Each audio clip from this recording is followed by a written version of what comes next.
And I'm going to just get some slides here to help me keep on track. Except I always have to remember that I have to share first, otherwise I can't find my taskbar. Right, there we go. Okay, so firstly, PDA stands for officially pathological demand avoidance. I also really like Harry Thompson's renaming pervasive drive for autonomy. And I personally have reframed and often use perceived demand anxiety, which I'm going to unpack in a minute. I'm also increasingly seeing that most of the information that I see online doesn't deal with PDO. That's what I'm calling it, pertinacious demand obsession, which I'll also unpack in a minute. Essentially, PDA is an anxiety-driven need to stay in control that causes a problematic relationship with demands. So on the one side, what's generally acknowledged, an inability to meet ordinary simple demands when stressed.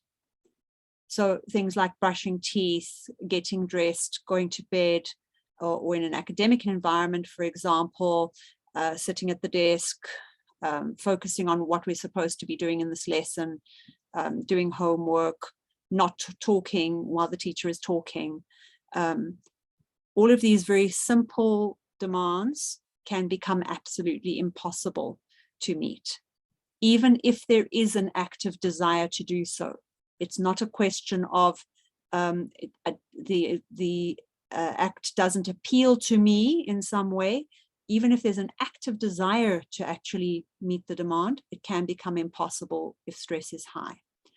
And stronger incentives that can work for other neurotypes to help motivate or make it happen can actually increase the pressure for PDA and make it even harder to comply with the demand, which is where it's so important to know what you're working with.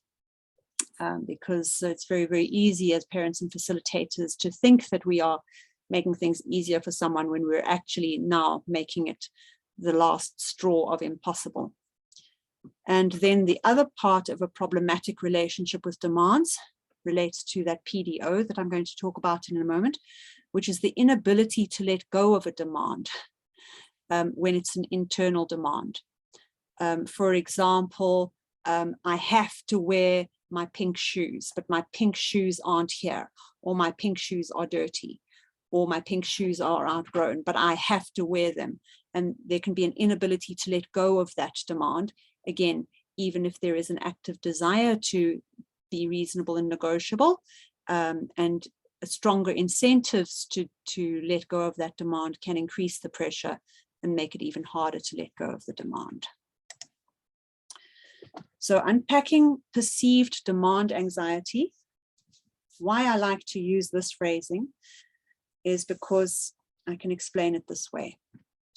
When something is perceived as a demand, even if other people don't intend it as a demand, and even if other people can't see how can you perceive that as a demand, but it is perceived as a demand, then anxiety flares up.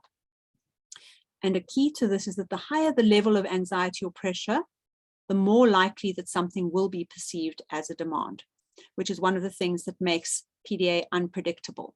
So you'll see that, I'm just going to quickly stop the share.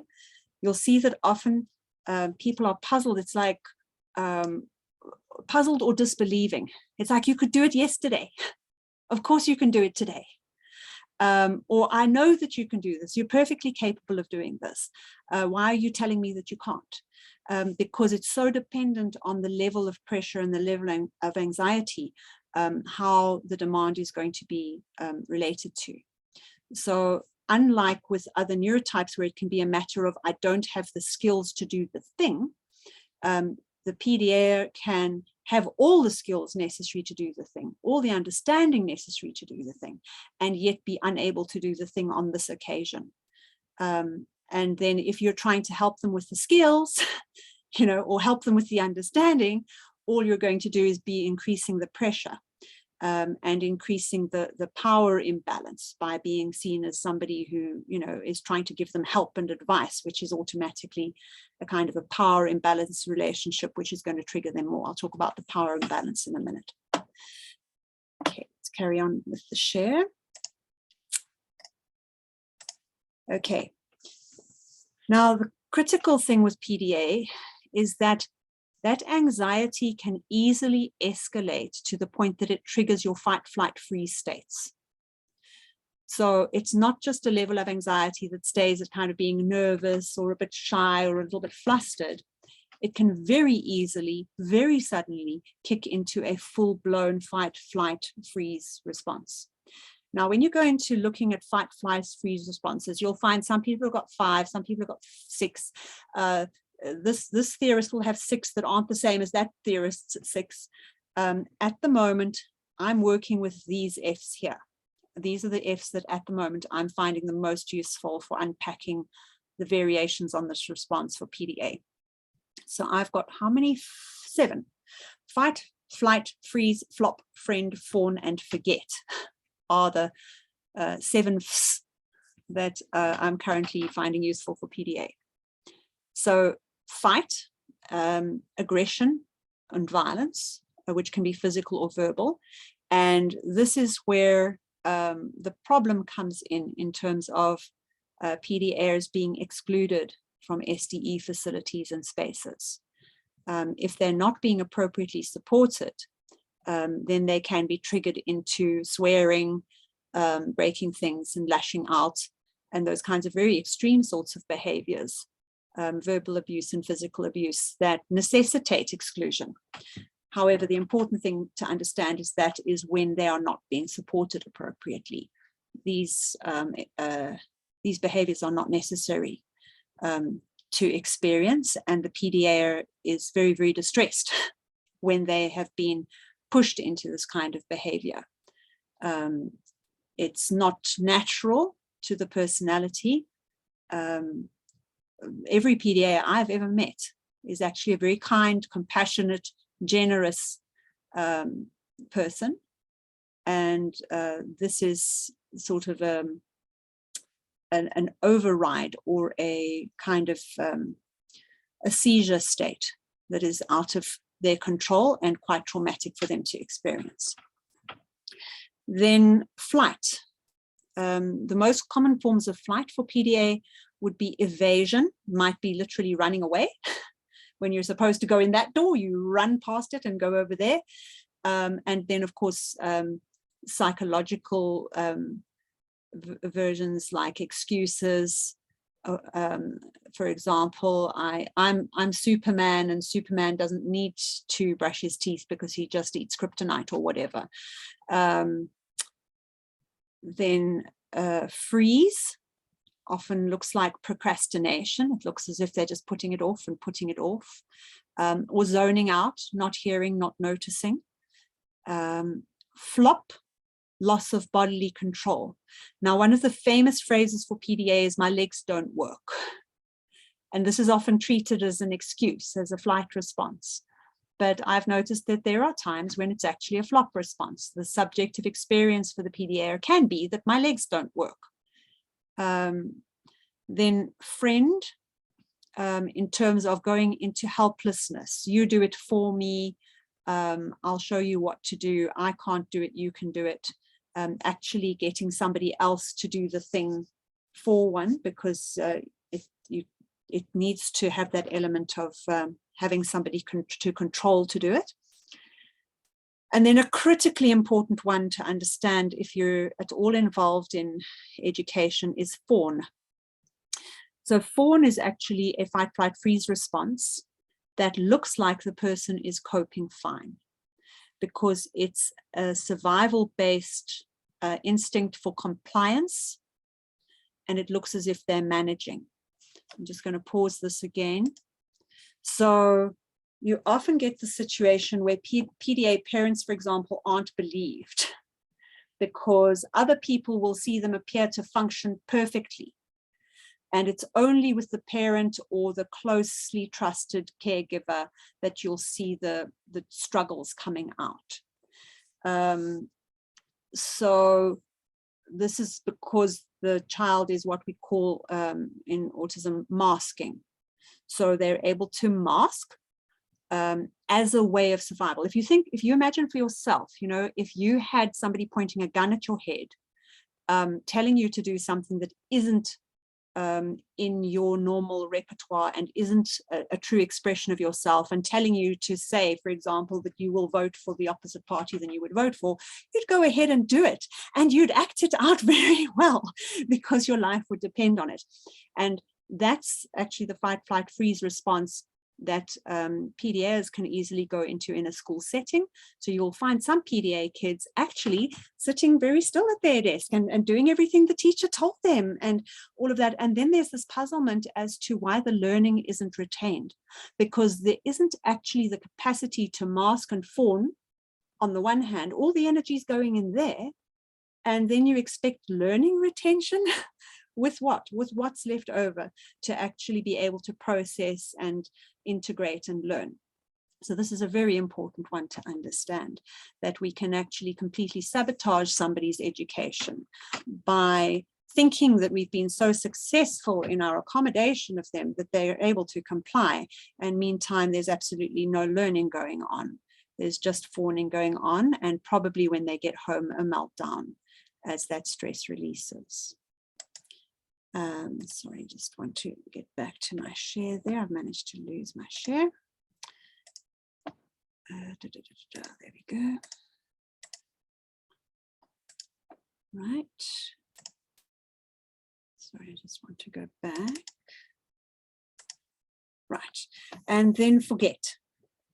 Forget is also very, very relevant to PDA. Often when you're in a situation where there has been a meltdown, especially into extreme level of meltdown where, for example, there's been swearing or violence, and then you want to conflict resolve it. It seems again as if there's an excuse from the PDA that they can't remember what happened, or they don't remember doing that, or they didn't do that, or like, how did that happen? But this can actually be a trauma blanking out, or a sort of a seizure state where the brain is not actually recording what's going on and is forgetting. And just a side note, which again we'll go into in more depth in the actual course when you look at supporting and how to support for discipline and conflict resolution, etc. One can't really call a PDA to account for behaviors that have happened in this state because they're not voluntary. One has to actually call the community to account for behaviors that happen in this state, because behaviors that happen in the state are akin to what would happen if someone was tipped out of their wheelchair and was scrambling around trying to get up and managed to scratch people or whack them in their attempts to do that. So that also, yeah, one needs special approaches to actually conflict resolve things. So to try and think our way into what it's like being experiencing what it's like to be on the inside of PDA.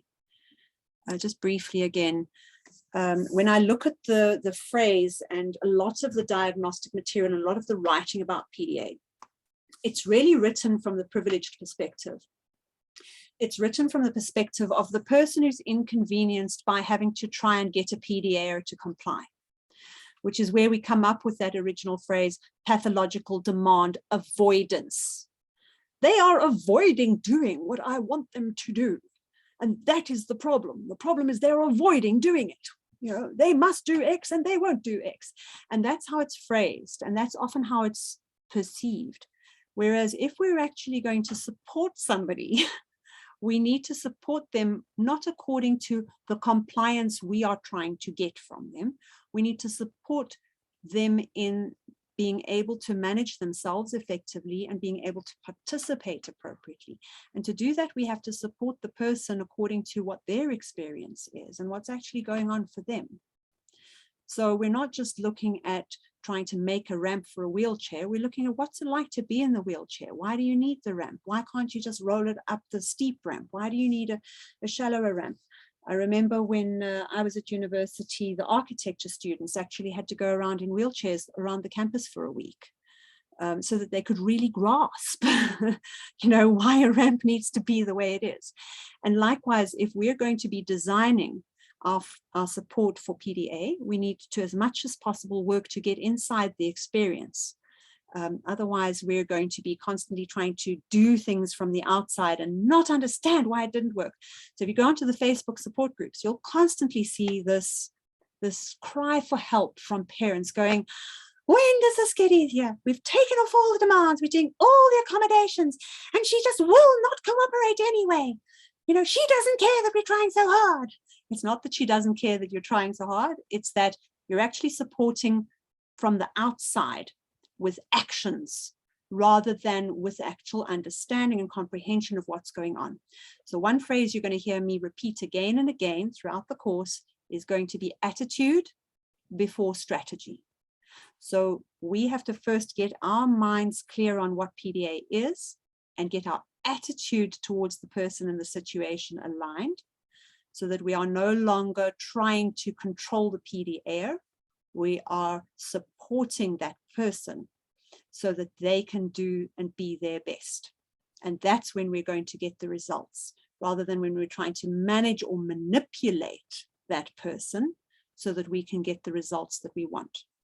And those of you who've done any horizontal communication with me will now be going, oh, okay, yeah, now I see why the horizontal communication is such an important thread of these courses. Because in horizontal communication, we go from trying to get results from people that we control to actually creating win-win connection that is genuine, and therefore getting surprising creative results that we co-create. So that's what we'll be working towards. Just back to the share now. Right, so to get inside the experience, multitasking is a poor way to learn. So imagine if tomorrow morning you woke up and your body was no longer functioning and you got one of those sci-fi mech suits that you see in the science fiction movies, where you've got this big metal lumbering thing and you have to learn how to control this thing. And it's harder than learning to drive a car, because you're not just steering on 4 wheels, you're actually having to find out, how do you make this limb move, that limb move, the leg move, the head swivel, how do you keep the balance, how do you make the fingers grip? So it's really complex. So you're trying to learn how to manage this thing. And at the same time, they ask you to start memorizing Shakespeare soliloquies. It's like at that point, you haven't got a hope in heck. So when we put a PDA person into a situation where there's a lot of demands and they're trying to manage their PDA and their anxiety and their ability to engage with the demands, and then we're going to make that a learning environment where we want that person to be learning something else, that's a hell of a multitask to ask for. So what we want to do is we want to be accommodating and supporting sufficiently that the PDA can basically, the anxiety can settle down, that there's not enough demands to get in the way, so that the person is completely relaxed and able to feel a sense of safety and slip into those spaces that are natural when we feel safe. Because we now know with things like polyvagal theory, for example, that our learning space is when we feel safe and socially connected and engaged. And that's when we can be curious and playful and exploratory and experimental. So we want to be able to create that kind of state for our young people with PDA in their learning environments. And likewise, we want to take other things out of the way while we are supporting that young person in learning to manage their PDA. So we want to separate these learning areas. So we want to, I'm just going to stop the share again, especially if we are parents, then we have a hugely important role in supporting our young PDA in learning to self-manage and learning to manage their PDA, learning to manage their anxiety, learning to get around their internal demands. But we can't do that at the same time as we're learning to read. That's just, we need to be realistic in our focus. And this is where SDE comes in terms of just being hugely, hugely useful. So let's move on to that. In fact, let's not just yet. Let's just quickly go to, is there anything I've said so far that was puzzling, confusing, or needs a quick question before we go on to looking at how SDE helps us actually manage learning for PDA?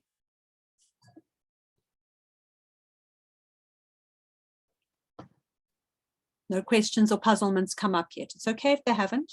I just don't want to leave them untouched on for too long. Thalia? I'm checking I understood that the PDO was a component of PDA, not a different thing. I thought that's what you're saying. I'm asking people about this because I'm not seeing, I haven't found, if it's been written about extensively, I'm not finding where that is. But you know, there's so much in the world. I'm busy asking people about this PDO thing because as far as I can see, it's part of exactly the same dynamic. You know, it's kind of like this over, you know, it's kind of like this overblown nature of demands. You know, the demands coming in from the inside are huge.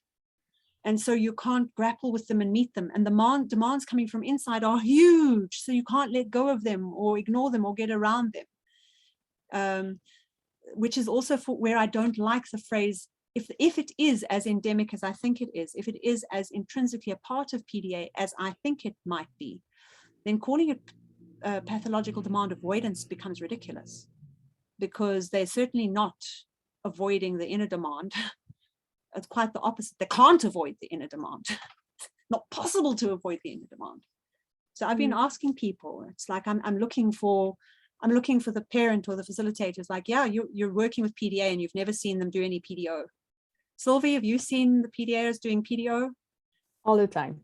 All the time. Exactly. Oh yeah. That's very strong here in our home for sure, because the inner demand takes precedent over anything else. Exactly. And I think that the dynamic very strong. I think that the dynamic is one. You know, if the external demand is coming from here and the internal demand is coming from here, the internal demand is going to win every time. So, you know, if you're looking at it from the outside, you're going, they're avoiding my demand. They're not avoiding your demand. They're just absolutely attached to their demand. So your demand is toast. So I think that's where horizontal communication has such a huge role for making sure everybody's needs are being met in that context, because there's actually a lot of room for growth. I mean, I've seen it in our home. I see that they're not like unwilling to have everybody else's needs met. That's not the issue. Yes. You know, so if we have the conversations that are very supportive, and that takes a lot of time, I mean, then it can shift a little bit, and they can, you know, manage their inner demands a little easier on their own. And I mean, that's what I'm seeing here. I'm still kind of new to it. My child is quite young, my PDAR, so I'm still learning as we go, but that's what I've noticed so far. Yeah. And when you and I have worked together before, I've seen, you know, you've really got that insight and that capacity to spot things. That's why I love hearing what you have to say on it. I'm going to very, very briefly pause to share something with you all. Okay. I just want to check here in the chat. Yes, my legs don't work. I don't know, they, you know, you'd think that they go to PDA lessons, no? It's like everyone all over the world, whether they know they've got PDA or not, their legs don't work. But that's where I also do think that there is something there about, it's literally an experience of that flop, loss of physical control, rather than an excuse that has been learned. And my brain won't let me do it. I mean, my brain won't let me do it is insight. That's wisdom. That's accurate self-perception. My brain won't let me do it. Okay, we've just got another person entering the call here quickly. So I'm just going to let her in and greet her, and then I'll carry on with the next section. Hi, Janice, can you hear us okay? Hi, Janice, can you hear me?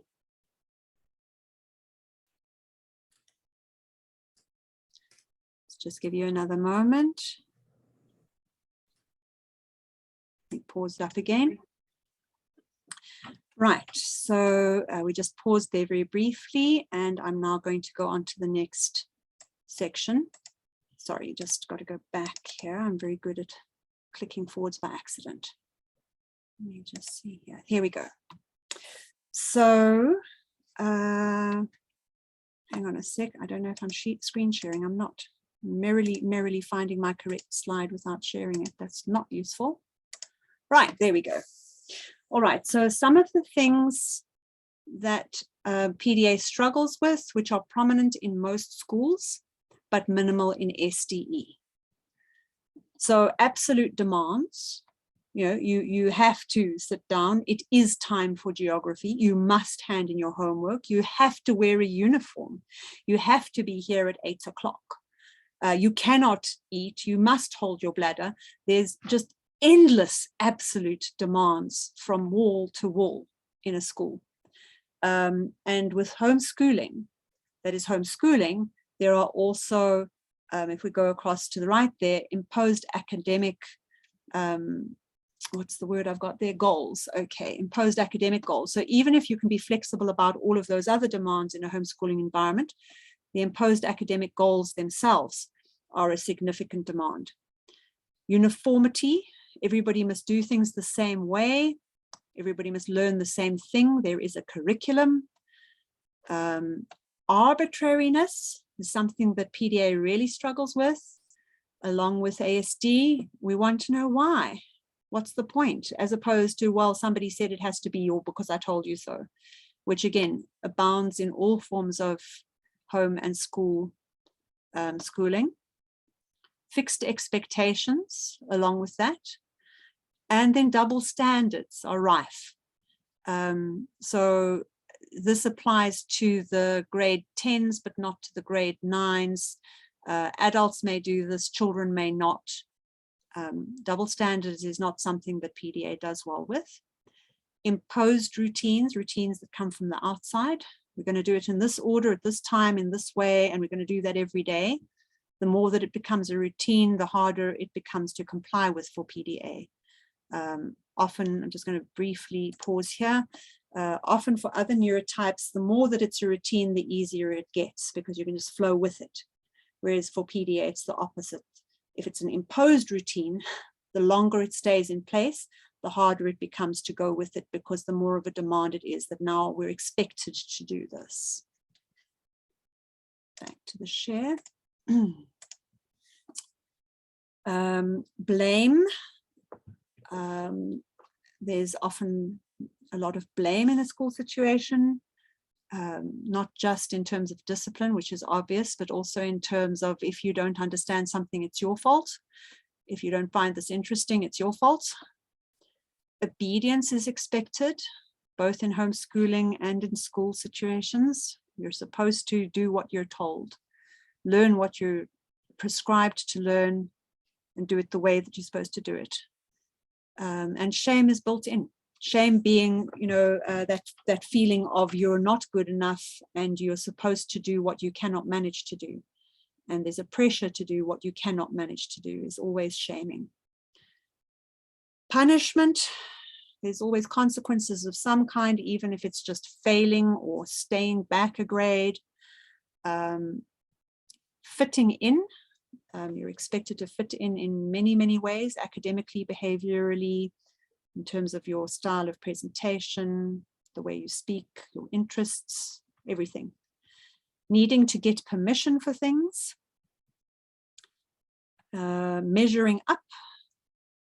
The adult-child authority hierarchy. I'm just going to pause there briefly.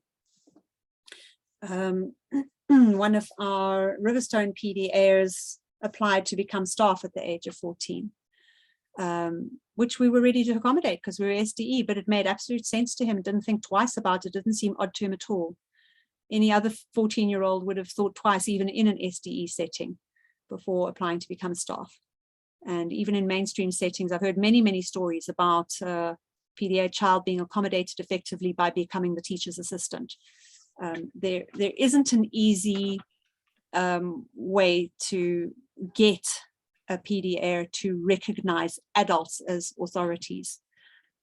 Just does not come naturally. Right, back to the share. Where are we? Okay, and then high stakes. Again, as I mentioned earlier, you know, the higher the consequences, the greater the pressure. Instead of becoming a motivator, it can actually really become a problem for PDA. In contrast, some of the things that help with PDA, which are minimal in most schools, but very prominent in SDE. I just ran out of time to put more things on this list, but the main things are here. The first one is autonomy. You know, if we come back to Harry Thompson's definition, you know, pervasive drive for autonomy, well, SDE is very, very autonomy supportive. You're in charge of your own time, what you're doing, when, how you're doing it. And along with that comes very individual self-expression. We expect young people in SDE to be individuals, to look different from each other and have different interests rather than fitting in with what the child next door is doing. And to develop that unique identity, and we enjoy it. If I remember, you know, at school, how we had to try and erase any expression of individual identity, except when it came to an English creative writing essay was about the only place it was allowed to come out. Equality of all ages in self-directed education is already built in. Flexibility, novelty and spontaneity are all already built into SDE. They're actually part of what makes SDE work, and likewise play.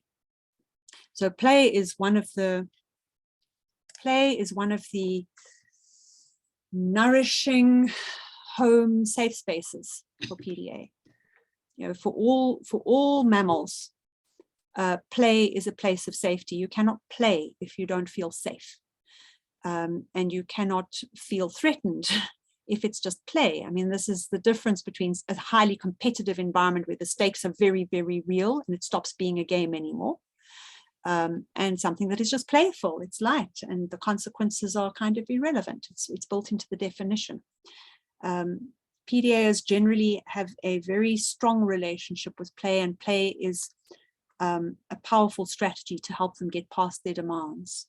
You'll often find young PDAs role-playing, becoming fantasy characters, and for younger PDAs, this can be also a helpful way to, for example, you know, Cinderella can't clean up. Sorry, I can't clean up, but Cinderella can clean up, for example.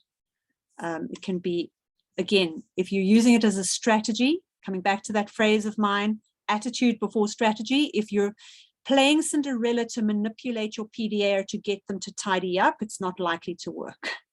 If you're entering collaborative play partnership with them to support them in doing it in a way that feels expansive and delightful, and you're mutually there, then it can work very, very well for everybody, so that it's no longer a demand situation, it's actually a delight situation to tidy up. Oops, went back by accident. Freedom. Oh yeah, that's why I went forward. I'll come back to freedom. I've got a great quote on the next page, but freedom is built in. You need to share. Sorry. Okay, all right. Yeah, so freedom, here's two quotes on freedom.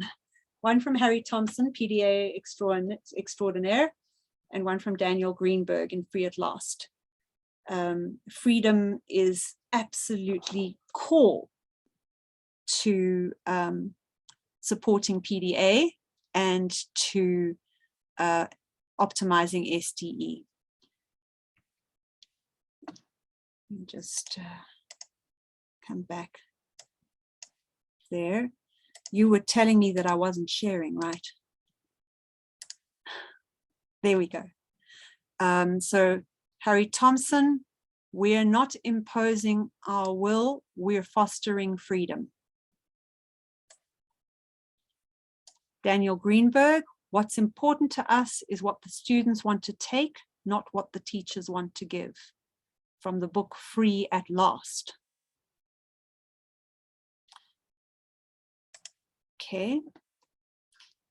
Then beyond freedom, along with freedom goes responsibility. They're flip sides of a coin in SDE. They cannot be separated. As A.S. Neal said, the grandfather of SDE, one of the grandfathers of SDE, it's freedom, not license. It's the kind of freedom that ends at the next person's rights. And you always have responsibility to use your freedom appropriately in a community setting. But one of the big mistakes we can make when looking at PDA, when we look at PDA in a stressed state, you see this person who doesn't want to comply, who doesn't want to clean up, who doesn't want to come to the JC, who doesn't want to whatever it is. And what we're not seeing is that it's not a not wanting to, it's a that we've made it impossible to by creating a stressed state. PDAs, every PDA I've met actually thrives on taking responsibility and loves to make a positive contribution. But we have to be supporting them appropriately so that they can manage to do it. If we put them into a stressed state, they're in fight, flight, freeze. None of us is able to make a positive contribution while we're in a fight, flight, freeze state. All we can do when we're in a fight, flight, freeze state is to try to survive. That's not a state in which we can be empowered and take responsibility and make a contribution. So in an SDE setting, there's a lot more opportunity to be responsible, and there's a lot more empowerment on a platter. In a school setting, you don't really find that beyond, sort of maybe being the teacher's pet who then gets to hand out the books or empty the dustbins because it's a position of privilege, because you've been acknowledged as responsible as a reward for your compliance, none of which is going to line up with the PDA reality. In an SDE setting, there's also, or there definitely should be, a profound acceptance of stims and self-regulation needs. So for example, being able to use your fidgets, being able to sing, being able to move your body, being able to run outside, being able to go into a quiet space, crawl under the table, go be on your own a little bit, be able to watch something on your device. All of these are ways of self-regulating, changing state, being able to distract oneself from a feeling of demand or distract from the anxiety and let it settle. In a school setting, these things are forbidden. If you're lucky, they're accommodated. But they're also often accommodated in a way that makes them feel like like an indulgence, that you're being granted to be allowed to do these things. Whereas in an SDE setting, everybody's doing it and it's fine. And with that, yeah, the ability to escape and take time out. When there's no fixed lesson time and when there's no obligation to sit until the end of the lesson and you're allowed to wander off, then it becomes much easier to stay once there isn't the pressure to have to stay. And then just simply self-care and following the personal flow. So you can eat if you're hungry, you can go to the loo, you can take a few deep breaths, you can shut your eyes, you can go have a nap. It's just that much easier in SDE to follow that flow. Right. And that brings us today towards the end of our session. So obviously, these are very big topics. SDE facilitation is its own course. Horizontal communication is its own course. Supporting PDA is its own course. But what I'm doing this year is I'm offering the three together because I can't support you in supporting PDA and SDE if we're not having the conversation about what supporting SDE looks like, and if we're not having the conversation about how horizontal communication works. So people are free to do horizontal communication on its own or SDE facilitation on its own. But if you're doing PDA support, you need to do all three. But first of all, any questions about anything I've said in the session, and then any questions about the course. And again, a reminder, if you want me to pause the recording, you can just let me know.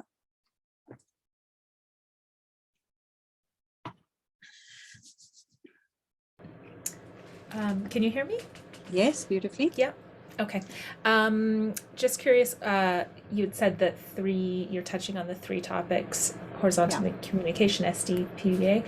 Is that included all in one course, or is there different courses that you have to attend throughout the week, or is it all one package? So what I used to do is I used to do a discrete course for a month or 3 or whatever, or a year on SDE facilitation. And then that would be finished, and then I do one on horizontal communication. This year, my primary focus is supporting SDE for PDA. And what I realized is that for that, I actually have to offer a course called SDE for PDA, which has got all 3 interwoven in it. But there might be some people who you find on the side who've only signed up for horizontal communication, or who've only signed up for SDE facilitation. I'm allowing those signups because we will have dedicated times for the PDA group where those people won't be included, where we'll unpack applying what we've done in those other 2 threads more deeply to PDA. But my primary focus this year is for PDA. So for you guys, it's one course, but it's got three interwoven threads.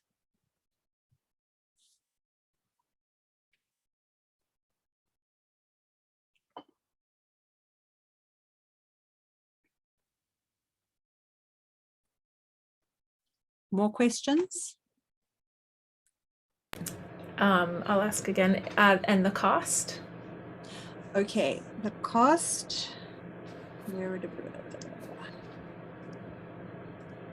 Okay, so the cost, there's no charge for the PDA because the people who are doing only horizontal communication are paying $60 a month. The people who are doing only SDE facilitation are doing $60 a month.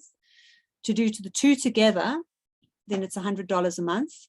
And then the PDA thread is free because you're already doing the 2 that you have to do.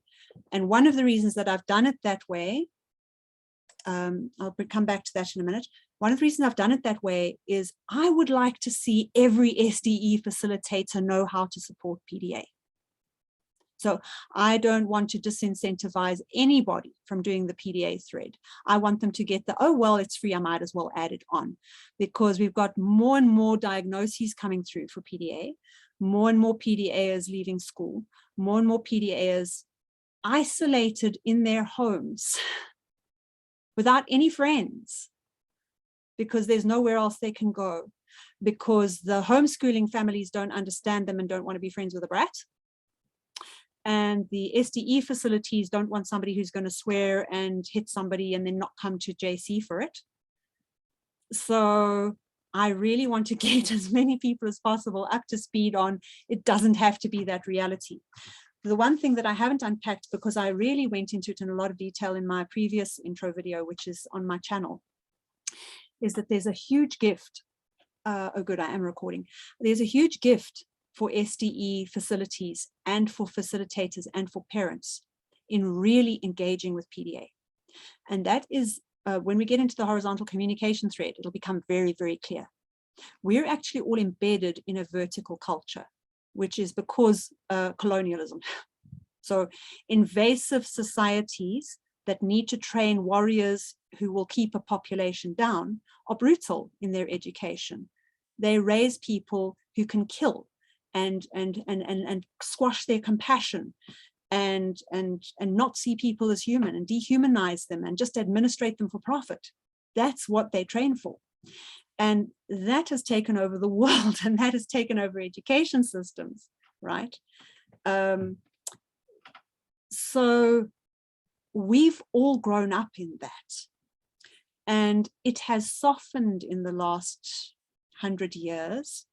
As we've all become consumers rather than colonizers, but it's still completely built in. And this is one of the things people have been waking up to in the last 2 years, when we've had time during the pandemic to reflect a little. is noticing just how built in these biases and vertical ways of being actually are.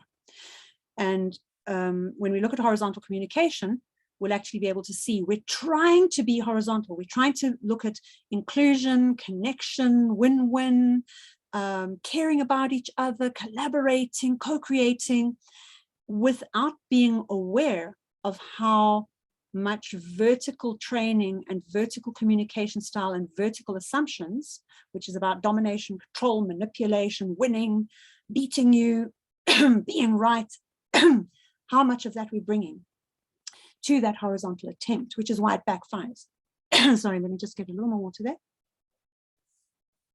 So one of the things I've also seen in all of the alternative liberation movements is how quickly they dissolve into what Andre introduced me to the phrase circular firing squad, where everybody turns on each other and starts sniping and nitpicking and blaming and shaming each other, and you're not good enough, and you're not politically correct enough, and you're not woke enough, because everybody's trying to do this horizontal thing using vertical skills. So how did I get there, somebody? I've just gone on a rant and lost myself. Help. The gift.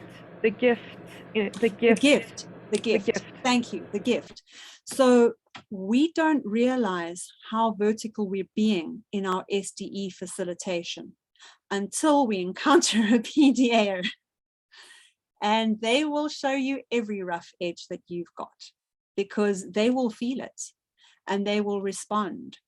And you will only be able to support them sufficiently to the extent that you become mindful of it and you actually move into genuine partnership to evolve to your next level. They are incredible Zen masters, incredible, accurate Zen masters. If you want a path of personal growth, just go au pair for a PDA. You know, you'll be there. Not that I'm claiming enlightenment, I wish. But I can tell you, wow, the journey that I have been on and I'm still on every day, going to my next level and my next level of detachment and patience and insight and mindfulness and open-heartedness, and it's just wow. And I've also watched at Riverstone. I've watched at Riverstone things go from basically starting to isolate this child, wanting to blame and scapegoat this child, wanting to point a finger at this child, to actually this child becoming a real mover and shaker and a go-to person and a chosen conflict mediator and a very popular friend. Yeah. And that's because the catalyst that a PDA provides in a space is very, very powerful. As far as I can see, humanity won't survive if we cannot get our vertical a lot more horizontal very quickly. And I think that, you know, maybe on some higher level, that's also why PDA is coming out so strong right now, because I think that they are really one of the key catalysts to help us get what we're not going to get otherwise. Because the pressure that comes with PDA, if you're a PDA parent, you know this, because you don't have the option to walk away.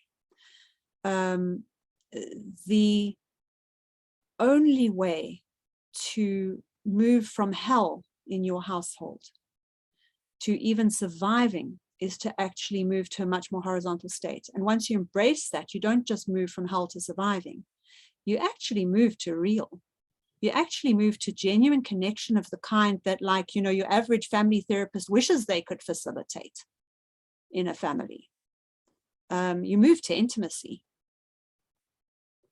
Yeah, Sylvie, you know what I'm talking about. Now, facilities have the option of just expelling the PDA and keeping their lives easy. But you know what? That's the same option that the whole planet has taken, which is why it's busy collapsing. It's like, yeah, let's not grow beyond our comfort zone. Well, if you can be prepared to grow beyond your comfort zone, you are going to reap the rewards. Yeah. So that, back to the practical, share the screen again. So that commitment is for 3 months. That will get you past the basics. Then you can decide how you want to engage further, depending on how deep you want to keep going, because the course is going to run for the year. The first course that I ran in self-directed education facilitation ran for a full year, and we didn't run out of stuff to tackle. I then started making shorter courses because more people needed them and a lot of people couldn't take on long commitments. But this year we're running for a year, but you don't have to stay for the year. There's going to be other levels there that you can choose so that you can still get the continuity and still get some support. And that's going to start at about $15 a month, which will just be a basic support group. So you won't carry on attending calls, you won't carry on using the materials, but you'll just carry on being able to check in with your group and the community that you've developed, and just sort of keep, you know, being part of the community and being able to support. There'll be a few options in between for people who want to attend some stuff, but not all stuff. And then that $100 level will remain for those who really want to go for it all out for the whole year and go on the full adventure. I will also try to make, I just hate making these promises because sometimes they don't work out. I will try to make it catch-upable for people who join later, who want to go the full course but haven't managed to get in on month 1 or month 2. But I've made promises like that before, and it's very difficult sometimes because sometimes the most critical information doesn't get recorded because we need to be confidential, private, or we're just so involved that we forget to press the record button. But I will be trying to make it catch-upable. So any more questions on that? Because I'd still like to have a couple of minutes for checking out before we close, which is in a few minutes' time. Sylvie saying your child decided to leave the SDE facility. I'm going to pause the recording to say something there quickly. Okay. Any final questions? Oh, okay. There was one thing there on that. I've got to always remember that I must also behave a little bit like a marketer or something. You can have a discount if you pay the whole 3 months in advance before the 1st of February. So PayPal is one option for payment. I'm also on Patreon, which debits you monthly automatically until you cancel it. So if you want to go the $100 a month and you want to make your life easy, then you can just sign up, but then sign up on the 1st of February because it will debit you the moment you sign up, and then it will debit you again on the 1st of the month and again on the 1st of the month. So on that one, sign up on the 1st of February, and then it'll debit you on the 1st of March and on the 1st of April. And then if you're not staying longer, then you can cancel after that or edit it down to whatever. Sylvie, go for it. I must have missed the information, but when do the classes start? Yeah. So this has been something that a lot of people have been saying to me, but what are the dates? And it's been very difficult to answer that because I needed to be on this call tonight to find out what I found out from you right at the start of the call. What is the level of awareness about PDA? Because I needed to know how much PDA do I need to do before I start focusing on the SDE. So I'm going to finalize the dates now. I think we're going to start, just quickly look at the calendar. Yeah, I need to go and think. We're going to start imminently. I didn't need to put you on the spot like that. You don't need to answer right now. Yeah. I won't keep you on the call while I look at my calendar. But we're going to have calls in February on at least one of each thread in February. I just have to decide which order to put them in and exactly whether we're starting on the first week or the second week of February. But I think probably the first week we're going to just get going now. Yep.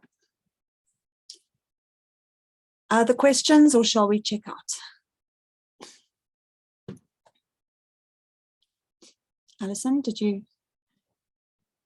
Oh, I was just saying I'm good. Oh, yeah. Okay. All right. Okay, then let's check out. again, if you want to pause the recording, feel free. Otherwise, this is just going to be a very brief checkout, just how you're feeling right now, or anything else that you want to say or share as we say goodbye for today. I'm very excited to have connected with you all, and I'm really looking forward to delving all the way into SDE and PDA and really making this a year of inclusion, SDE for all banner. I've actually, sorry, just briefly, I've been chatting to a couple of other people recently. There's a few of us on this mission. I'm holding specifically the PDA banner, but we're looking at other neurotypes or other struggles of being included in SDE, and we really, really want to get to SDE for all and Sudbury for all. I think it's what 2022 is going to be all about. Yeah. Thanks, Sarah. Thanks, Lindsay. Would anybody else like to say goodbye in person? I could just say thank you. Yeah. Sorry. So you go, Essie. Sorry. No, go. It's totally cool. Yeah. Yeah. Just thank you. I just I'm just full of curiosity and like thinking about all the kids I've worked with, and I just, this last week was the first time I'd really heard about this, and I'm just like, yeah, so many connections and ways to think, and yeah, creating consequences makes it worse. I'm like, oh, sorry, could think of situations where that was the case, yes, and didn't realize. So thank you.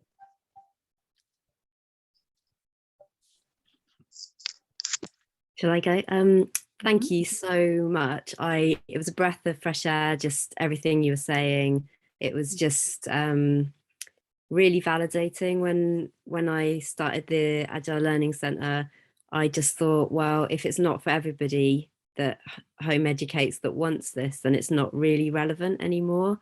And so, and then when PDA has become such, it's just become so in front of my face, I've been thinking that, well, if we can communicate with children who have PDA and other sort of neurodiversities or trauma that makes it difficult to fit into community, then we're doing everybody a massive favor.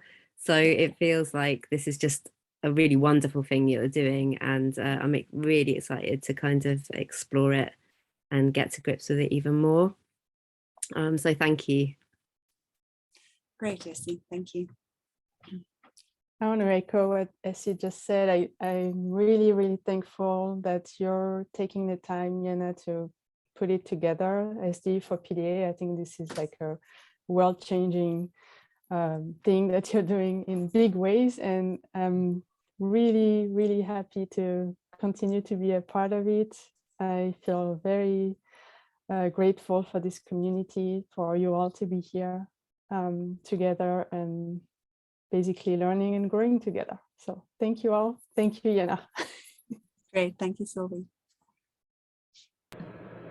I'll go. I feel the same way, that just super excited that actually there's community talking about neurodiversity, neurodivergence in self-directed education, because I think it's in some of the spaces I've been in, it's just accepted but not really supported.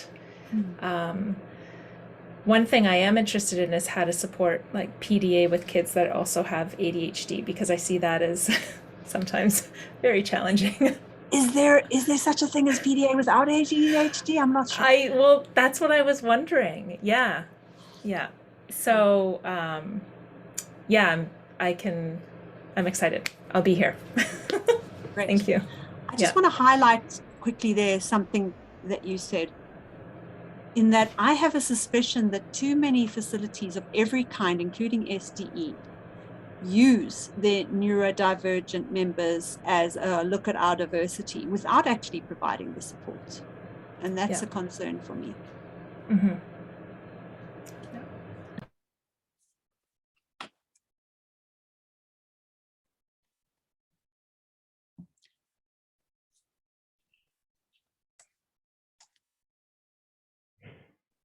Yeah, thank you very much, Yeah, it is exciting.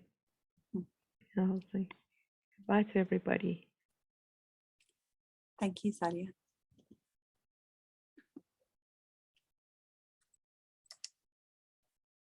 Okay, thank you, Andre. Thank you, Janice. And I think that's everybody checked out. I will send you the recording, and please feel free to share it with anybody else that you think might be interested in looking at this. And I will send out as soon as possible the dates and what's going to be happening in the next couple of weeks. And I look forward to seeing many of you again. Lots of love, and I hope you have a great week. Bye. Bye-bye.